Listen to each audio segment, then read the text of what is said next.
But Tracy with those cars was so quick. Yeah. Yes.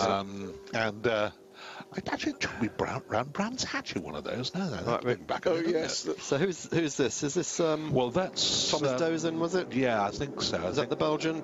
I think so. But 107 or 104? We couldn't see from the number there. No, I wasn't too sure. It was 10 something or other. Yeah, there's three Spices which are all 10s, and we'll get more on that in a moment. But he's out of the car, but obviously a little bit banged about. It's a big impact, that. Yes, these two coming round when they come round to the start and finish line, the safety car will pick them up, and the grid will form behind the safety car. So 24 starters, and it's Bob Berridge at the moment under full race caution coming over the line. Roger Willis, Kent Abrahamson in third place. And we're just trying to pick up which of the other cars was involved in that. We know we lost a couple in that incident, but it's a question now of how long it takes everybody to catch up and the train to sort of start to run while they try and clear up the circuit. Yes, and of course they haven't yet completed a racing lap, and the rain has come back with a vengeance, Chris. Yeah. Yes, we can. Our commentary position looks to the west, and we can see a large rainstorm coming along. So there's this accident again on the Mulsanne straight. I mean, this is so many times. We saw this in Group C days. Look at the barriers there now, 3 high. Used to be 2 high, and cars sometimes went over them. 181, that's Alain Schlesinger in the French Tiger. Yeah. That's who that was. I think that's an ex-Roy Baker car. Yeah. One of the many. One of the many. They had the Pink Panther, of course, the most famous of those. Much missed Roy Baker. We're going for a short break. The race, of course, is neutralised at the moment. Sadly, a lot of damage to 2 of those beautiful Group C cars. We'll be back in a moment. You rejoin us back here at Le Mans, where we, as you can see, have the pace car out because of this incident that occurred on the Mulsanne, which took out 2 cars.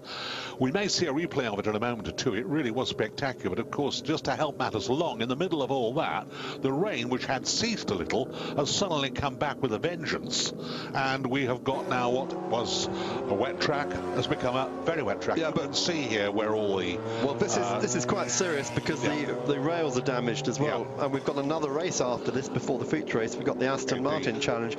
Robin Donovan then looking very disconsolate, quite a lot of damage to that car, and obviously there's concern for the French driver, for Alain Schlesinger, who was helped out by the medics, limping a lot. But Chris, this isn't what we want to see in Group C historic racing. No, not at all. But you have to remember, these cars are very fast cars. They are as fast as the current cars in a straight line. They're very powerful. The Lancias and the Nissans and the Mercedes are 600, 700, 800 horsepower. So they're very quick, and here you are in greasy conditions. Yeah, now not easy. One person, Neville, following this train through, Derek Bell, of course, in the Kramer car, the number 10 Kramer car, in 13th place. He'll have seen all this unfolding in front of him. I think he must be thinking, what is going on? Well, Derek, of course, was the co-driver together with Jackie Ickx when the 956 made its debut. The difference between the 956 and the 962, for those of you who want to know, because you'll see that there are obviously both types of Porsche here. The 962 had a longer chassis because it was an action taken by basically first in America, but it leaked over here into Europe, thank goodness, to protect the feet of drivers, so they were behind the front axle, and it did make quite a difference. However, they also changed the engine at the same time. But the great thing about the 956 was, of course, that it was the first Porsche that was made with downforce, with using the underside of the body to do the job. You can see how tight things are there. One of the course cars was pulled off. I think they are looking to see if they can move that car that's in the middle of the track. I don't know why they're spending so. I think this happened 10 minutes ago. Why are they taking such a long time to get a wrecker down there to certainly drag that Tiger off the track? Well, I think it's set out from here. We go. So it's got quite a long way to go. Here it is again. You can see the accident in replay. Look at the guardrail. Took a huge impact, didn't it? Huge impact on the guardrail, because I think Robin Donovan was trying to make up for lost time because he'd had a problem on the first lap as they went down under the Dunlop Bridge, and I think no, it wasn't indeed. It was before he went to the start, wasn't it? Yeah. Robin was really trying to make up, trying to make up some time and some positions. You can see how many he had made up at that time. No, it's going to take quite a long time for them to repair that. The arm code is going to have to be looked at very carefully. So yes, I just hope Ray Bellham and Gordon Spice aren't watching at the moment, be reducing both from to tears if they would, I think, to see what's happened to their car this morning. And actually, Jeff Hazel, who was the manager of Spice at that time and actually ran the operation, is here today helping Tracy Crone. Runs Crone, and he may well have been watching on the pit monitors, seeing this unfold, and he'll now be looking for a large cup of English tea, I think. And Gordon Spice will be reaching for a glass of scotch and another cigarette. Yeah, incidentally, while this is going on, Chris, let's just tell everyone what happened at Silverstone a couple of months ago, that incredible evening we had. Yes, Graham Humphreys, who was the designer for Spice, and his partner put together a very good evening for about 130 people at the BRDC suite to commemorate 30 years of Group C and also 30 years of the Willen Hospice, the Helen and Douglas House Hospice, which they're involved with. And we had a very good evening, lots of people. Ross Brawn came, and there were a lot of stories, and John Hindhoff of Radio Le Mans did the interviewing, and Jürgen Barth, who was the competition manager from Porsche, came over, and we had a very good evening commemorating Group C. Yeah, and raised a lot of money for Helen House Hospice, as you say. Really, really good. So, Chris, this is part of the problem here. We're at the Mulsanne King, can't we, just after it? Look how long it's taken the wreckers to get there. Yes, I'm afraid they came out from the pit complex, so they've had a 4 or 5 mile drive just to get there. Why don't they have them, perhaps for the main race, they will have them run in all these security bays. I would have thought they would have done. There's one, as we saw, just before the accident. Yeah, I'm very surprised they hadn't got anything out there, anything any nearer. Probably the race direction weren't expecting to have a shunt of this size in a historic support race.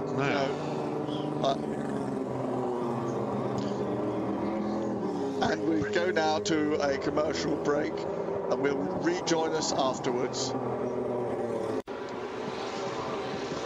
Well, you rejoin us here at Le Mans with some horrible wet weather, rain coming down again, but as you can see, this is what is left, and there's quite a lot of it left, of a huge accident we had on the Mulsanne, when, unfortunately, Robin Donovan lost this car that you can see.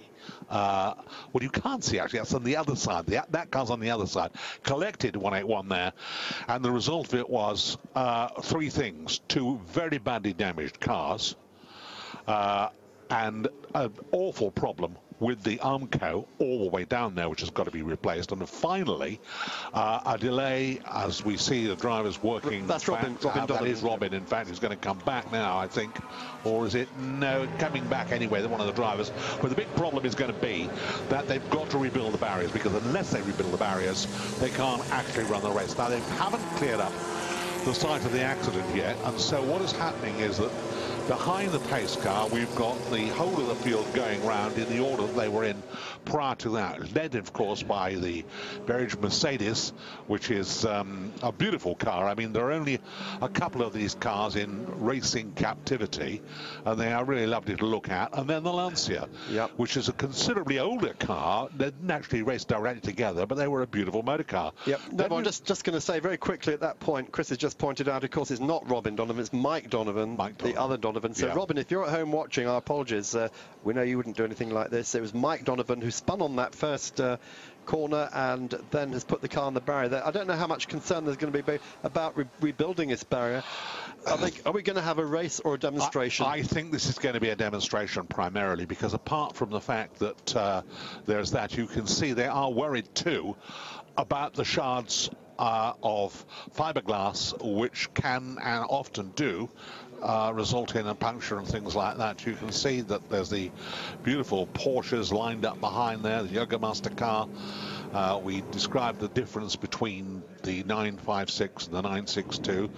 The Nissans, incidentally, were probably the most powerful cars of the lot. They could get up to around about 800 brake horsepower into those Nissans when they stoked them up, and they didn't half stoke them up. There is the story which we referred to before about Mark Blundell's qualifying lap, where we understand that Dave Price wired open or wired shut the wastegate, and it was giving something over 1,000 horsepower. It was 1,050. I can believe it.